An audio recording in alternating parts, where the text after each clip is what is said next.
नमस्कार किसान साथियों, आज के इस वीडियो में चर्चा करेंगे कि हरियाणा प्रदेश में जमीनों को लेकर सबसे बड़ी कानूनी लूट कौन सी होगी। हमने जुमला मालकान, मुश्तरका मालकान, शामलात दे, ढोलीदार, बुटमीदार, आबादकारों के मामले के बारे में वीडियो के माध्यम से आपसे चर्चा की, लेकिन एक मामला जो हमारी संज्ञान में आया, हमारी नॉलेज में आया, वो जो पहले हमने डिस्कस की उससे भी बड़ी लूट हरियाणा में, कानूनी लूट मैं कहूंगा, जमीनों के मामले में शुरू हो चुकी है और उसके बारे में आज के वीडियो में चर्चा करेंगे। साथियों, आपसे एक आग्रह रहता है कि अगर आप वास्तव में जो जमीनों की लूट हरियाणा में सरकारी तरीके से शुरू हो चुकी है उसके खिलाफ हैं और उसमें मदद करना चाहते हैं, तो हमारे इन वीडियो को उन लोगों तक शेयर करें जो लोग इस मुद्दे से जुड़े हैं, उन व्हाट्सएप ग्रुप में शेयर करें जो लोग इस मुद्दे से जुड़े हैं, ताकि इन वीडियो के माध्यम से हम उन लोगों को जागृत कर सके। और जब वो लोग जागरूक होंगे तो निश्चित तौर पर इस मुहिम के साथ जुड़ेंगे और जितनी मजबूत ये जमीन बचाओ की मुहिम होगी,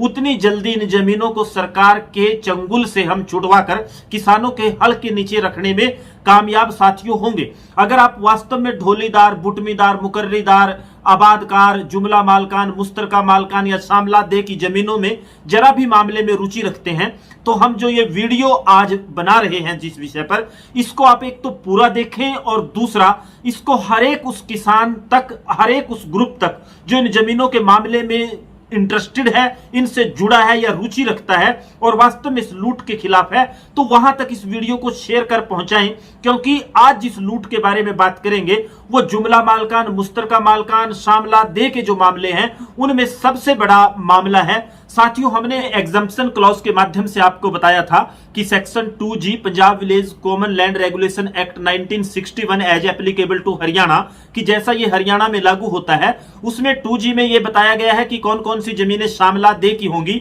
और पंचायत की होंगी, और उसमें एक एग्जम्पशन क्लॉज भी था कि कौन कौन सी जमीनें पंचायत की मलकियती जमीनें नहीं होंगी, क्योंकि ज्यादातर अधिकारी अगर मलकियत के खाना में शामलात दे है तो उनको पंचायत की मलकियती जमीन मानते हैं और यहां तक कि कुछ एक जज भी ऐसा ही मानते हैं और उसी आधार पर निर्णय करते हैं। लेकिन हम उनकी इस कानून की समझ से इत्तेफाक नहीं रखते, क्योंकि कानून इस पे कुछ और है और अलग है, और कानून में ये प्रावधान है कि ये जमीनें काश्तकारों की, मालिकों की, और जो खेवटदार उस गांव के थे जिनसे ये जमीनें ली गई थी वही इन जमीनों के मालिक हैं। अगर मैं उस एग्जम्पशन क्लॉज की बात करूं तो उसमें साफ तौर पर लिखा था but does not include land which, कि ये फला फला जो नीचे जमीनें हैं ये शामलात दे में शामिल नहीं होंगी, पंचायत की मलकियत नहीं होंगी। इसमें सबसे पहला फर्स्ट जो सब क्लॉज था, जो क्लॉज 1 था, पहला क्लॉज था, उसमें लिखा था बिकम और हैज बिकम शामलात दे due to river action or has been reserved at शामलात in village subject to river action, कि अगर वो जमीनें नदी के नीचे, बहाव के नीचे आने से शामलात दे बनी या उनको शामलात दे इसलिए गांव में रखा गया कि उनके ऊपर से नदी चल रही थी, उस समय लोगों ने उनको आपस में बांटा नहीं, तो वो जमीनें पंचायत की मलकियती जमीनें नहीं होंगी। लेकिन इसमें एक चीज और लिखी है, एक्सेप्ट शामलात दे entered as pasture pond or playground in the revenue record. लेकिन अगर रेवेन्यू रिकॉर्ड में उस जमीन का प्लेग्राउंड, खेल के मैदान के तौर पर, किसी तालाब के तौर पर या चारागाह के तौर पर इस्तेमाल हो रहा है तो वो जमीनें पंचायत की मलकियती होंगी। लेकिन अगर इन 3 चीजों के लिए नदी के बहाव के नीचे की जमीन का इस्तेमाल नहीं हो रहा है, तालाब, खेल का मैदान और चारागाह, तो वो निश्चित तौर पर उस गांव के जो खेवटदार हैं उनकी जमीन है। लेकिन अब सवाल पैदा होता है कि सबसे बड़ी लूट का खेल शुरू क्या हुआ और सबसे बड़ी लूट हरियाणा में हो क्या रही है इन जमीनों के मामले में। अगर सबसे बड़ी इस लूट की मैं बात करूं तो निश्चित तौर पर हरियाणा सरकार ने the Punjab village common land regulation act 1961 as applicable to Haryana में 2020 में एक अमेंडमेंट किया, एक संशोधन किया, और ये हरियाणा सरकार का संशोधन 26 नवंबर 2020 को प्रकाशित हो चुका है, act number 30 of 2020, act number 30 of 2020 के तौर पर। और इस अमेंडमेंट में, इस संशोधन में सरकार ने खेल क्या किया, इसमें जो ये एग्जम्पशन क्लॉज था, जो दरिया के बहाव के नीचे की जमीनों को खेवटदारों की मलकियती जमीन बताता था, इसको खत्म कर दिया, इसको ओमिट कर दिया। आप स्क्रीन पर देख रहे हैं, इसमें जो अमेंडमेंट है 2, आगे इसमें G है, G में A और B है। जो B में अमेंडमेंट है उसमें आइटम 1 शैल बी ओमिटेड। अब ये आइटम 1 जो है ये ओमिट की गई है। ये निश्चित तौर पर, सीधे तौर पर आप विश्वास कीजिए कि ये दरिया के बहाव के नीचे की जमीनें हैं और हम सब जानते हैं कि दरिया का जो बहाव होता है वो एल्यूवियन, डिलुवियन या जिग जैग फॉर्म में होता है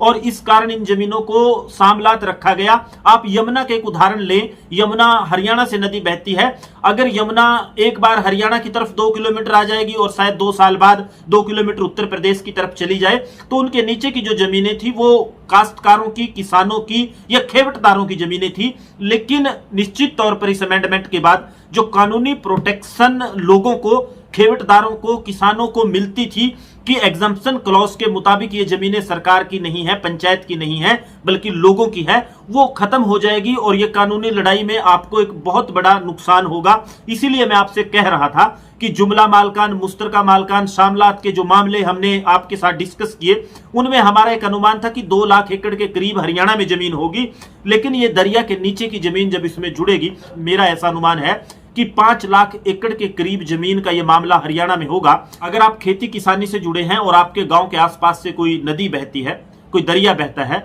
और उसके आसपास आप खेती करते हैं, उसके नीचे की जमीन को आप अपनी जमीन समझते हैं या आपने खरीद की, तो आपको निश्चित तौर पर जागने की जरूरत है, इस मुहिम के साथ डटकर जुड़ने की जरूरत है। और खासकर यमुना नदी के आसपास के जो हरियाणा के साथी हैं उनको ये सीधे तौर पर बड़े लेवल पर प्रभावित करेगी। वैसे तो हरियाणा से अनेक छोटी बड़ी नदियां बरसाती बहती हैं और ये मामला उन गांवों से सीधे तौर पर जुड़ा है, चाहे वो मारकंडा हो, घग्गर हो, रूण हो और दूसरी नदियां हैं, बेगना है। लेकिन निश्चित तौर पर ये आपको बड़े लेवल पर प्रभावित करेगा और ये मामला हमारे से भी छूट रहा था। हमारे एक साथी ने व्हाट्सएप के माध्यम से हमारे साथ ये जानकारी साझा की और जब उनके साथ डिस्कस करने के बाद मैंने इसको स्टडी किया तो ये पाया कि बड़े स्तर पर प्रभावित लोग इससे होंगे और इसमें सीधे तौर पर जरूरत जागने की और इस मुहिम के साथ जुड़ने की है। और ये बहुत बड़ी लूट हरियाणा में किसानों की जमीनों को लेकर होने वाली है। लेकिन साथियों, आपसे एक आग्रह है कि आप इस मुहिम में मदद कर सकते हैं, इस वीडियो को उन लोगों तक पहुंचाकर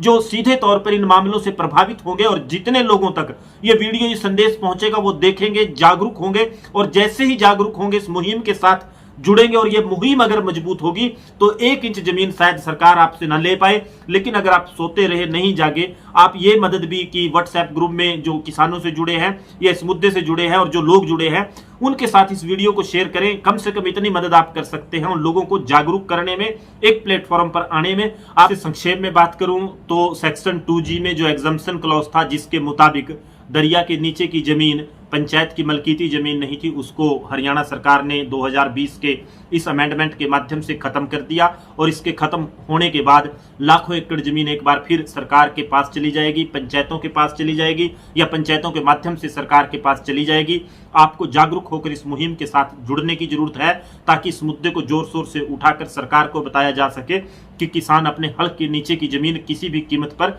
सरकार को पंचायतों के माध्यम से देने वाला नहीं है। आपसे एक आग्रह रहता है कि अगर मुद्दा और वीडियो पसंद आए तो लाइक और शेयर करें, कमेंट के माध्यम से अपनी राय दें। अगर आप चाहते हैं किसी विषय पर हम वीडियो के माध्यम से आपके साथ विचार साझा करें तो वो भी कमेंट के माध्यम से बताएं। आज के इस वीडियो में इतना ही। धन्यवाद साथियों। जय हिंद, जय भारत, जय किसान।